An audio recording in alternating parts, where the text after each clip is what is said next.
Alright, we're back. Let's go ahead and finish this, getting this exhaust on. It's been a couple days. Put the exhaust gaskets on. I have already gotten the anti-seize all over myself.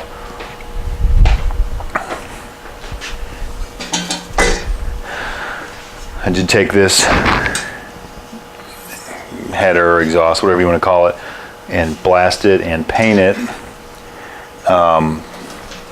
months ago with high temp paint, so we'll see how it lasts. And so put an anti-seize on. We'll try to slip all this mess together.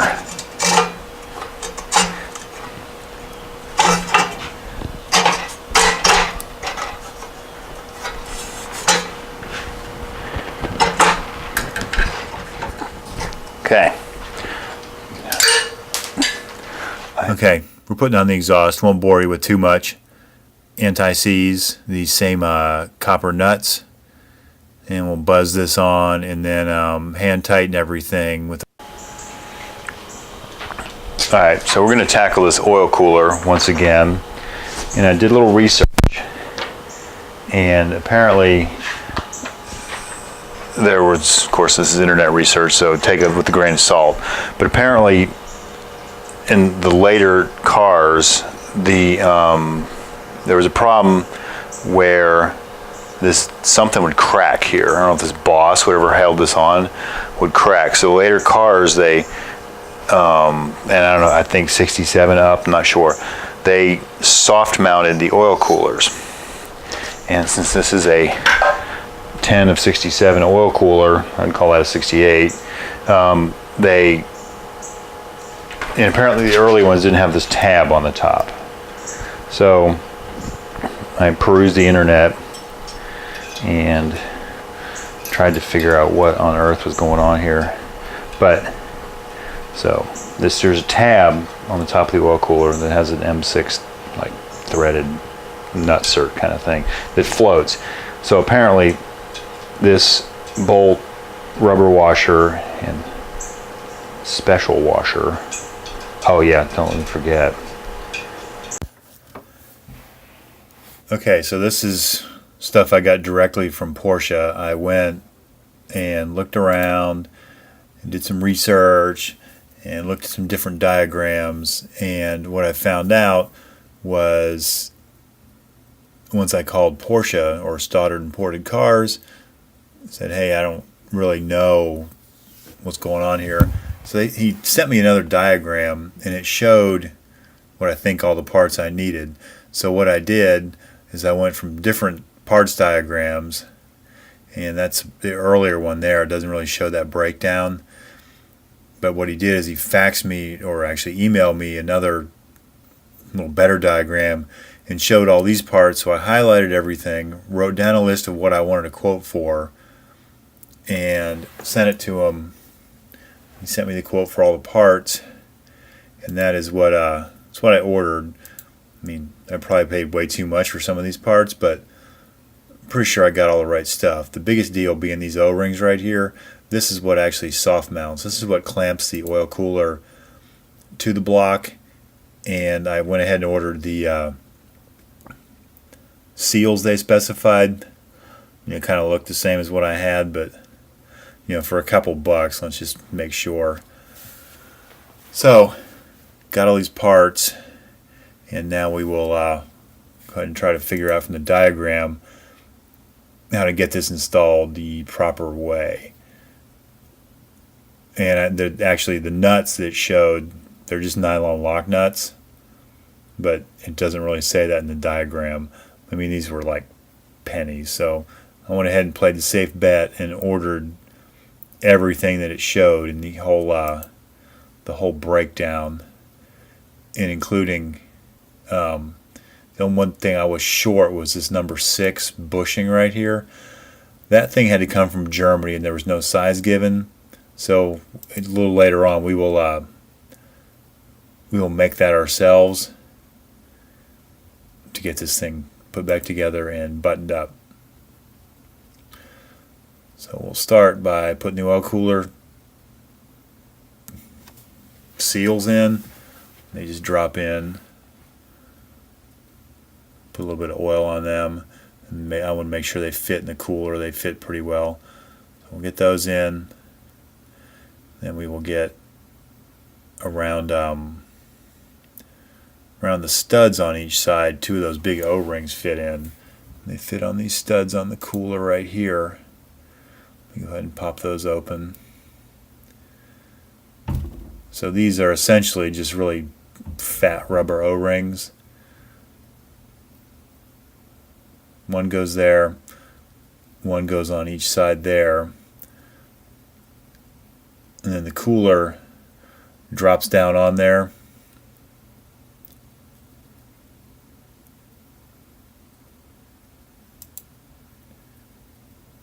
And I'll go ahead and start a nut on the back to keep everything from falling off, and then another O-ring goes on the bottom, and then there'll be a washer, and then the nuts on top of that.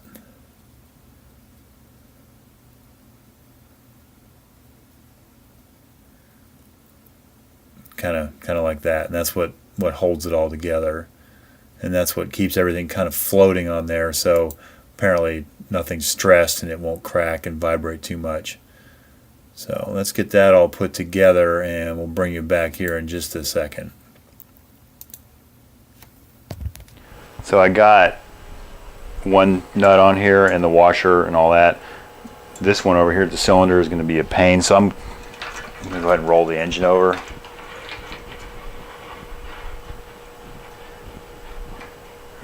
And so I'm not fighting gravity. Let me bring you over here and show you. You can't see anything there. Alright, so there we go. So we are going to take one of these O-rings, which I did move out of the way before I tilted it so I didn't dump them all off there, and the washer, and this O-ring will go on. At least that's the way I'm doing it. And there is a recess under there. So anyway, there's like a recess underneath that casting portion of the block.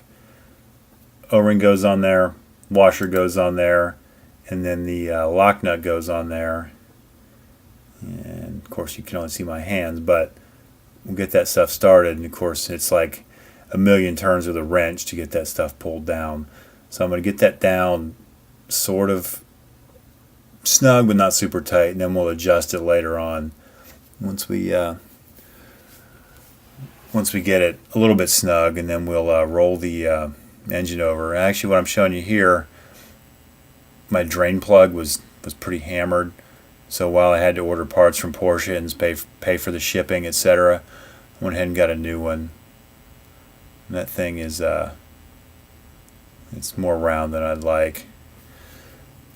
So for like $4 or whatever it was, I went ahead and got a new one. That way I knew the thread was the right thread, and then wouldn't screw up the case. So go ahead and put a little Teflon tape on it, something to seal it, because it's definitely tapered threads. There's no copper washer or anything on this.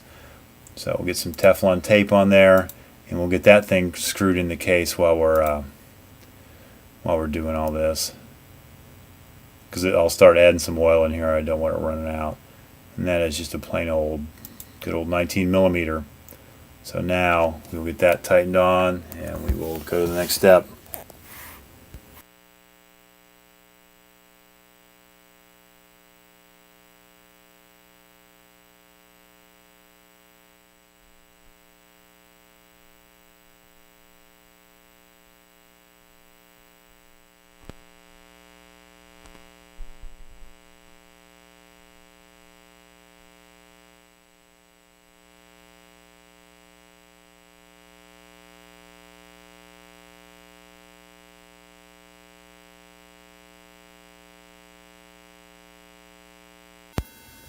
Alright, so we'll get this apart.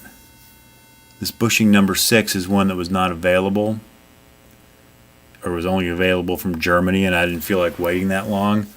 So here in the next step, we're going to go ahead and we're going to make one, because all that's really doing is isolating the rubber from the metal.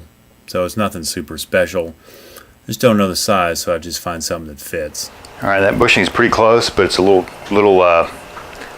bit too tight on the edge, so we're going to use a redneck lathe, and we're going to turn that thing down a little bit. So.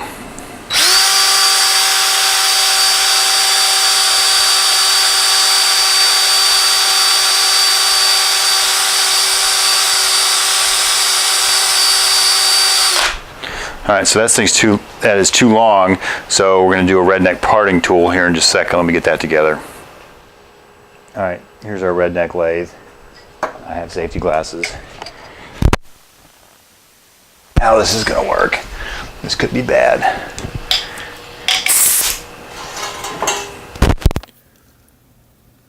Yet again, I promise you I have a new microphone coming. So we're using a cutoff wheel with that bushing chucked up in the drill, and it chops it right off. Does a good job. And I know it's going to be hot, so I handle it with care.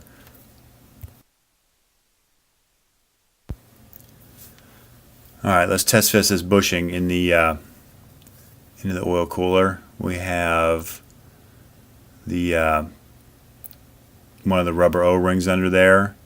Slip another one on. That big fat washer. And the lock nut again, and we will pull that down. We will test the tightness of it, and then we'll go ahead underneath and tighten the other ones. So then in the end, I believe we have a properly mounted, soft mounted oil cooler. At least one part in this car will be right. So we'll pull that thing down, we'll mess with the ones underneath, and there we go. That is how you apparently properly mount a 912 oil cooler on a later car. Alright, thanks for watching, subscribing, and we'll see you soon. And we hope we'll have a better mic on some of this stuff soon.